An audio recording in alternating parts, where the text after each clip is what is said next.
to stay on the phones. Mark in St. Louis. What's going on, Mark? Hey, Joe, how are you today? I'm all right. How are you? Good. Hey, I'm just offering a different perspective. Um, so there's a lot of talk about replacement theory and all that nonsense. I don't buy into that. But Wait. You don't buy into the replacement theory, or you don't buy into the fact that there's a lot of talk about it?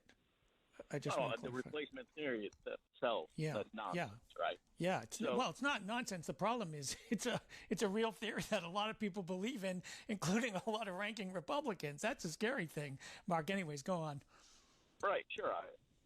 But over the past couple of days, I consume a lot of media on both sides, and I find it interesting when people on the left blame people on the right for that, saying this is their fault.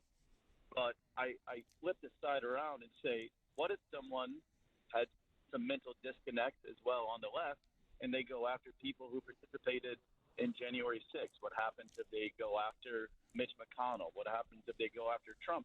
Because if you consume both sides, you hear this constant drum of people who were in January 6th, they're evil, they're bad. Trump's a terrible person. So I just think there needs to be responsibility on both That sides. is the dumbest fucking thing I've ever heard, Mark. You cannot make that comparison. How dare you call this show? We would never preach violence on this show.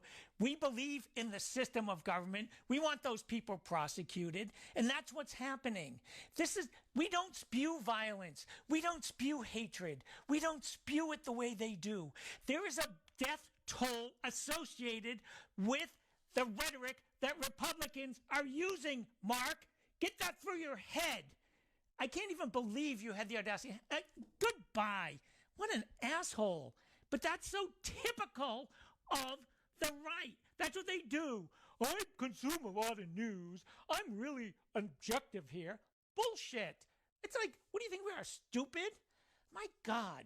But it's the same thing. It's exactly what Greg Sargent wrote about today, wrote about yesterday. Nothing gets Republicans like Representative Elise Stefanik angry than reciting their own words back to them at a politically inconvenient moment. And they can always count on people who will just rise up and say, but both sides do it. Both sides don't do it. Jesus Christ. That's part of the reasons we have these problems in this country.